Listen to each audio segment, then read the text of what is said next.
Welcome back to English Mastery Podcast. I'm your pronunciation and confidence coach. And I'm your conversation strategist and fluency expert. Today's episode is all about speaking English with complete confidence. I'm so excited about today's topic because this is what our listeners ask about most: how to feel confident when speaking English, especially in important situations. Absolutely. We're going to tackle the biggest confidence killers: fear of making mistakes, struggling with pronunciation, and not knowing how to keep conversations flowing naturally. For the next hour, we'll share practical techniques, role-play real scenarios, and give you the tools to speak English with genuine confidence. Not fake it, but actually feel it. We'll cover workplace conversations, social interactions, handling mistakes gracefully, and most importantly, developing that inner confidence that makes you sound fluent even when you're still learning. Before we dive in, let me ask you something. What was your biggest confidence breakthrough moment with English? Great question. It was when I realized that native speakers make mistakes too, use filler words, and sometimes struggle to find the right expression. Once I accepted that perfection isn't the goal, my confidence skyrocketed. That's so true. And for me, it was learning that confidence comes from preparation, not perfection. When you have go-to phrases and strategies, you feel ready for any conversation. Exactly. So, listeners, grab your notebooks because we're about to transform your English-speaking confidence. Let's jump right in. Segment 1. Confidence Foundations. Let's start with the foundation of speaking confidence. What are the 3 biggest confidence destroyers you see with English learners? Number 1 is perfectionism, the belief that they need to speak perfectly before they can speak at all. Number 2 is comparison, constantly comparing themselves to native speakers or more advanced learners. And number 3 is catastrophic thinking, imagining the worst possible outcomes from making mistakes. Those are spot on. Let's tackle perfectionism first. I always tell my students, done is better than perfect. How do you help learners overcome this perfectionism trap? I use what I call the good enough principle. If you can communicate your main idea and the other person understands you, that's successful communication. Full stop. You don't need perfect grammar or accent. I love that. And here's a practical exercise for our listeners. This week, practice good enough conversations. Focus on getting your message across, not on speaking perfectly. Now let's talk about comparison. You work with a lot of intermediate learners. How do you address this comparison issue? I remind them that native speakers have been speaking English for 20, 30, 40 years. They've had millions of conversations. You can't compare 2-3 years of learning with a lifetime of practice. It's not fair to yourself. And here's what's interesting. Native speakers make mistakes constantly. We say, we forget words, we restart sentences. Perfect English doesn't exist in real conversations. Exactly. Let me give you some examples of how native speakers actually talk. I was like, trying to find that, what's it called? That thing you use for, can opener. That's so accurate. We pause, we search for words, we use vague language like that thing or you know what I mean. So listeners, stop comparing your inside feelings to other people's outside appearances. You don't know how nervous or uncertain they might feel inside. Now, catastrophic thinking. This is when learners imagine terrible consequences from speaking mistakes. If I mispronounce this word, everyone will laugh at me and I'll be humiliated forever.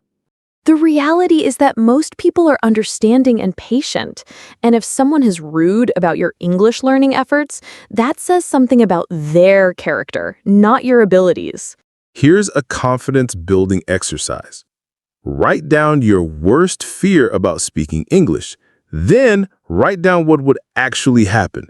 Most of the time, the reality is much less scary than the fear. For example, I'm afraid I will mispronounce a word. The reality is the person might ask you to repeat it or they'll understand from context. Not a big deal. Let's talk about building positive confidence habits. What daily practices do you recommend? First, morning affirmations in English. I am improving every day. My English gets stronger with practice. I communicate effectively. Say these out loud with conviction. I also recommend the one new thing rule. Every day, try to use one new word, phrase, or expression in conversation. Small wins build big confidence. And keep a success journal. Write down one English success each day, even tiny ones, like I ordered coffee in English. I understood a joke. I explained something clearly. Those small victories add up. Your brain starts to see English as something you're successful at, not something you struggle with. Before we move on, let's give our listeners some confidence-boosting phrases they can use when they feel uncertain in conversations. Great idea. Here are some phrases that buy you time and show confidence. I want to make sure I explain this clearly. What I mean to say is... Let me put it this way. That's an interesting question. Let me think about that for a moment. These phrases signal that you're thoughtful and deliberate, not struggling or incompetent. And remember, confidence is like a muscle. The more you exercise it, the stronger it gets. Every conversation is practice. Every mistake is learning. Every success builds your foundation. Now let's dive into workplace confidence. This is where many of our listeners feel the most pressure to sound professional and competent. Absolutely. Workplace English carries extra weight because your career might depend on it. But here's the secret. Workplace confidence comes from having the right phrases and strategies ready. Let's start with meetings. This is where many English learners feel most vulnerable. You're in a room with native speakers, the pace is fast, and you need to contribute meaningfully. The key is preparation. Before any meeting, review the agenda and prepare 2 to 3 key points you want to make. Write them down with specific phrases you'll use. Here's some powerful meeting phrases that make you sound confident and professional. For agreeing, I think that's exactly right. That aligns perfectly with my experience. I couldn't agree more. For disagreeing politely, I see your point, though I wonder if we might consider, that's interesting, I've had a different experience with. I respect that perspective, and here's another angle. For buying time to think. That's a complex issue. Let me share my thoughts. There are several factors to consider here. I'd like to build on what Sarah said. And for contributing new ideas, I'd like to suggest an alternative approach. What if we looked at this from a different angle? I think there's an opportunity here to... Now, let's practice a meeting scenario. You're the meeting leader, and I'm a team member contributing to a discussion about a new project timeline. Professional tone. Thanks, everyone, for joining today's project meeting. We need to discuss the launch timeline for our new marketing campaign. What are your thoughts on the proposed 6-week timeline? Thanks for asking. I think 6 weeks is ambitious but achievable. I see 2 main challenges we need to address. First, the design phase typically takes 3 weeks, which leaves only 3 weeks for development and testing. Second, we haven't factored in client feedback time. Those are excellent points. How do you think we should adjust the timeline? I'd like to suggest extending the timeline to 8 weeks, or alternatively, we could parallel process some tasks. For example, while design is finalizing the last elements, development could begin on the completed components. That's a strategic approach. What would you need to make the parallel processing work? Great question. We'd need clear communication protocols between design and development teams, and we'd need to lock down the core design elements by week 2. I think it's doable with proper coordination. Beautiful example. Notice how you used professional language, presented problems with solutions, and showed strategic thinking. Thanks. And listeners, notice I used phrases like, I think, I see, and I'd like to suggest. These show confidence without being aggressive. Let's talk about email confidence. Many learners feel nervous about written workplace communication. Email is actually easier than speaking because you have time to think and edit, but many learners overthink it and write overly formal, awkward emails. The key is finding the right tone, professional but human. Here are some email confidence boosters. For openings, I hope this email finds you well. Thanks for your quick response. I wanted to follow up on our conversation. For making requests, I'd appreciate your input on. Could you help me understand? When you have a moment, could you?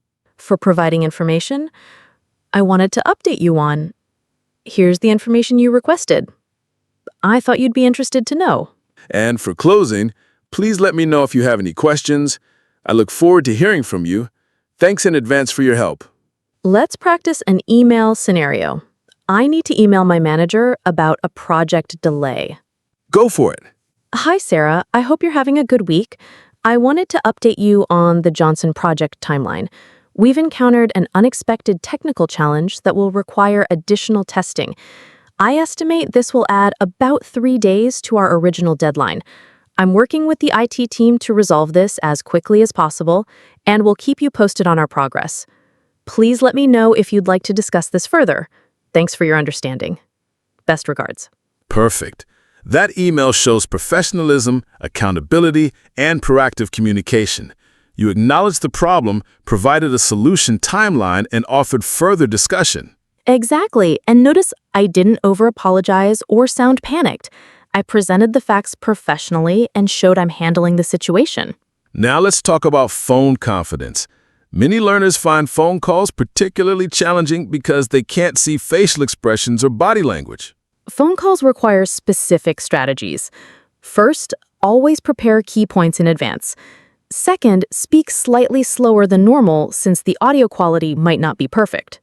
And use confirmation phrases, just to make sure I understand correctly. Let me repeat that back to you. So what you're saying is... Here are some phone confidence phrases. For openings, thank you for taking the time to speak with me. I appreciate you fitting this call into your schedule. For clarification, could you repeat that, please? I want to make sure I heard you correctly. Could you spell that for me? For closing, is there anything else we should cover today? I think we've covered everything on my end. Thank you for a productive conversation. Remember, workplace confidence isn't about being the smartest person in the room. It's about communicating clearly, contributing meaningfully, and handling challenges professionally. And here's a secret. Many native speakers feel nervous in workplace situations, too. Confidence comes from preparation and practice, not from being a native speaker. Let's shift gears and talk about social confidence. This is where many learners want to sound natural and friendly, but they're not sure how to achieve that casual, conversational tone. Social confidence is different from workplace confidence. At work, you can be more formal and structured. In social situations, you need to be more spontaneous, casual, and authentic. The challenge is that textbook English often sounds too formal for casual conversations. You need to learn the rhythm and flow of natural, friendly English. Let's start with small talk, which is the foundation of social interaction. Many learners underestimate small talk, but it's actually the bridge to deeper conversations. Small talk serves a purpose. It helps people feel comfortable with each other before diving into more meaningful topics. It's like a warm-up for your conversation muscles. Here are some natural small talk starters that go beyond "How are you?" How's your day treating you? Keeping busy? What's new with you? How was your weekend? And here's the key. Show genuine interest in their answer. Don't just ask the question and wait for your turn to talk. Right. If someone says, "Pretty good, just busy with work," you can follow up with, "Oh, what kind of work keeps you so busy?" Or, "Busy can be good or stressful. Which one is it for you?" Let's practice some small talk. Imagine we're at a coffee shop and we're acquaintances who haven't seen each other in a while. Hey, what a surprise seeing you here. How have you been?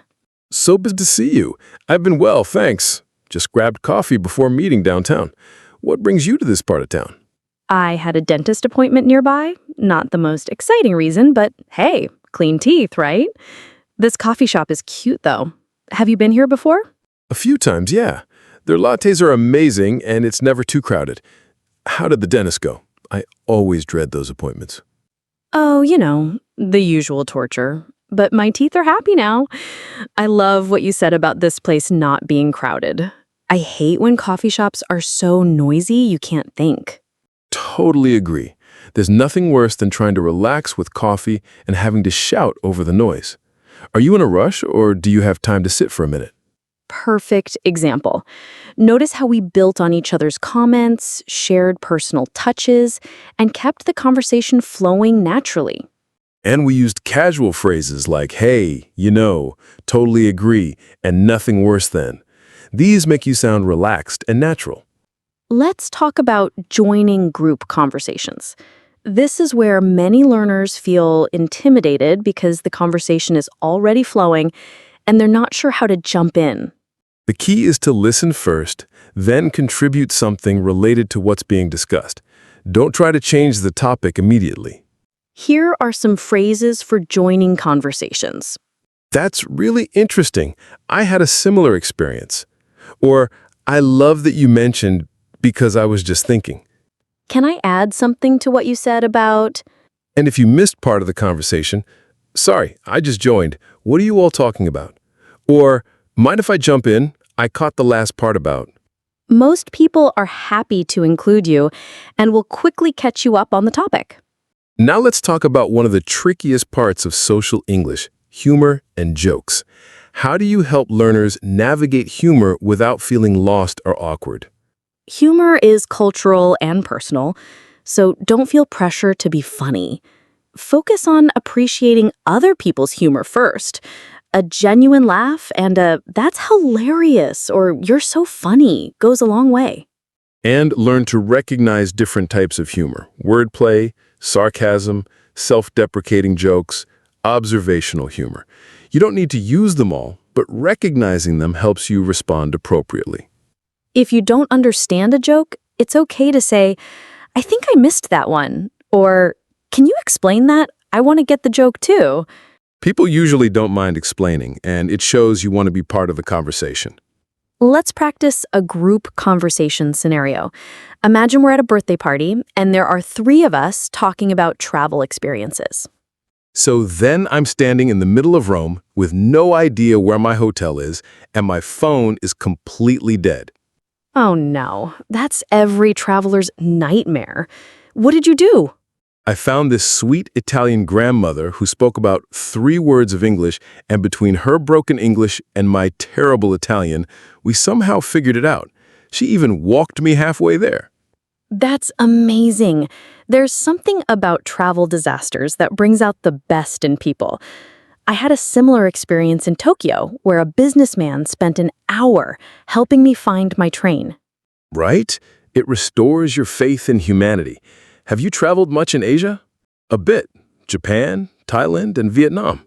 Each country was so different, but people were universally helpful when I looked completely lost, which was often. I need to get to Asia. It's next on my list. Any recommendations for a first-timer? Great example. We shared stories, built on each other's experiences, and kept the conversation inclusive and engaging. Notice how we used emotional language. Amazing, restores your faith, universally helpful. This adds color and personality to conversations. And we asked follow-up questions that kept the conversation going naturally. That's the secret to being a great conversationalist. Here's a crucial social confidence tip. Be genuinely interested in other people. Ask questions about their experiences, opinions, and stories. People love talking about themselves, and being a good listener makes you incredibly popular in social situations. Some great conversation extending questions. What was that like? How did you feel about that? What happened next? Have you always felt that way? And remember, social confidence isn't about being the most talkative person. It's about being present, engaged, and authentic. Now let's tackle something every English learner worries about: making mistakes in conversations. This is often the biggest barrier to speaking confidence. Absolutely. The fear of making mistakes can paralyze learners and prevent them from speaking at all. But here's what I tell all my students. Mistakes are not failures, they're data. I love that perspective. Every mistake tells you something useful about your learning process. Plus, how you handle mistakes can actually increase your confidence and credibility. Exactly. Let's talk about different types of mistakes and how to handle each one gracefully. First, pronunciation mistakes. These happen to everyone, including native speakers. The key is not to panic or overcorrect. If someone doesn't understand your pronunciation, simply repeat the word more slowly and clearly. Don't apologize profusely or get embarrassed. For example, if you say tree, but they hear three, just say, sorry, I meant tree, the plant with leaves. Clear, simple, no drama. And here's something interesting.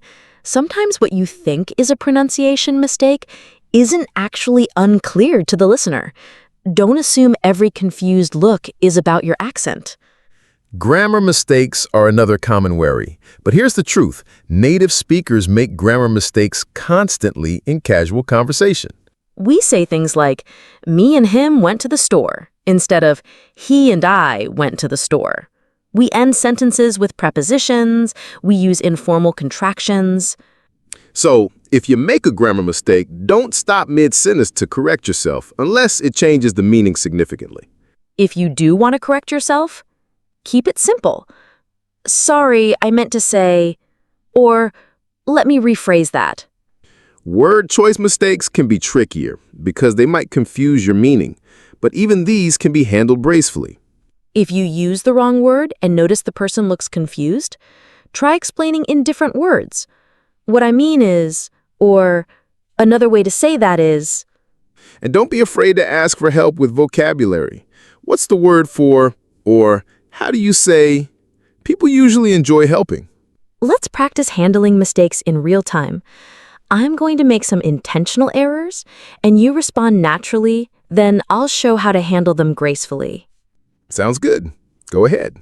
Yesterday, I went to the beach, and I saw many, what's the word? The animals that live in the water and have big shells.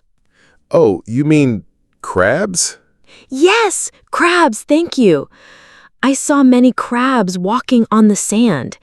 It was very, how do you say, inspiring? No, that's not right. Maybe fascinating or interesting? Fascinating. That's perfect. It was fascinating to watch them move so quickly across the sand. Excellent demonstration. You handled the vocabulary gaps naturally, asked for help, and kept the conversation flowing. And notice how you helped without making me feel stupid or correcting me harshly. Most people are supportive when you're learning. Here's a crucial mindset shift. Instead of seeing mistakes as embarrassing failures, see them as communication opportunities. When you handle mistakes gracefully, you actually demonstrate confidence and resilience. People respect that more than perfect grammar. Let's talk about cultural mistakes. These happen when you use phrases or expressions inappropriately for the situation. For example, using overly formal language in casual situations, or being too casual in professional settings. If someone seems surprised by your word choice, you can say, is that the right way to say that? Or, should I have phrased that differently? Most people will gently guide you toward more appropriate language without making you feel bad. Here are some phrases that help you recover gracefully from any type of mistake. Let me try that again. What I'm trying to say is, I think I confused myself there. Can I start over? That didn't come out right. I'm not explaining this well. Let me think of a better way to say that. These phrases show self-awareness and the desire to communicate clearly. That's impressive, not embarrassing. And here's the ultimate mistake handling secret: humor. If you make a silly mistake, laugh about it. Wow, my brain just took a vacation there. Or, that's not what I meant to say, but it was creative. Humor diffuses tension and shows that you don't take yourself too seriously. People connect with that authenticity. Remember, everyone makes mistakes in their native language too. We stumble over words, forget names, mix up expressions. It's human. The goal isn't perfection, it's effective communication. If your message gets across, you've succeeded, regardless of small mistakes along the way. As we wrap up today's episode, let's give our listeners some concrete strategies they can use immediately to build lasting English confidence. These aren't just tips. They're proven techniques that successful English speakers use to feel confident in any situation. Strategy number 1, the power phrase arsenal. Prepare 5 to 10 phrases for different situations that you can use confidently. For example, "That's a great question. Let me think about that. I see what you mean. That's really interesting. I hadn't thought of it that way." When you have these ready, you never feel speechless. You always have something appropriate to say while you think of your main response. Strategy number 2, the 2-minute confidence routine. Before any English conversation, take 2 minutes to prepare mentally. Take deep breaths, remind yourself of recent English successes, and set a simple intention like, "I will communicate clearly," or "I will enjoy this conversation." Strategy number 3, the success collection. Keep a running list of your English victories, no matter how small. I understood a movie without subtitles. I made a joke that people laughed at. I explained a complex idea clearly. Review this list when you feel doubt creeping in. Strategy number 4, the growth mindset shift. Replace fixed mindset thoughts with growth mindset thoughts. Instead of "I'm bad at English," think "I'm learning English." Instead of "I'll never sound native," think "I'm improving every day." Strategy number 5, the practice sandwich. Surround challenging English tasks with easier confidence-building activities. Before a difficult conversation, do something English-related that you're good at. Read a familiar article, practice pronunciation of words you know well, or review vocabulary you've mastered. And here's the most important strategy. Give yourself permission to be imperfect while you're learning. Confidence doesn't come from being perfect. It comes from being comfortable with imperfection while continuing to grow and improve. Remember, every confident English speaker was once where you are now, learning, practicing, making mistakes, and gradually building their skills. The difference between confident speakers and nervous speakers isn't ability level, it's mindset and preparation. This has been such a valuable discussion about English confidence. Let's give our listeners some final thoughts to take away. Absolutely. First, remember that confidence is a skill, not a talent. You can develop it through practice and the right strategies. Second, focus on communication over perfection. If people understand you and enjoy talking with you, you're succeeding, regardless of small grammar or pronunciation imperfections. Third, prepare for success. Have your phrases ready, practice common scenarios, and go into conversations with a positive mindset. Fourth, celebrate your progress regularly. Acknowledge how far you've come, not just how far you have to go. And finally, be patient with yourself. Confidence builds gradually through consistent practice and positive experiences. For homework this week, choose one confidence strategy from today's episode and practice it daily. Whether it's preparing power phrases, practicing positive self-talk, or handling mistakes gracefully. And remember, you're braver than you believe, stronger than you seem, and more capable than you imagine. That includes your English abilities. Thanks for joining us for this confidence-building episode. Keep practicing, keep believing in yourself, and we'll see you next time on English Mastery Podcast. Until then, speak with confidence.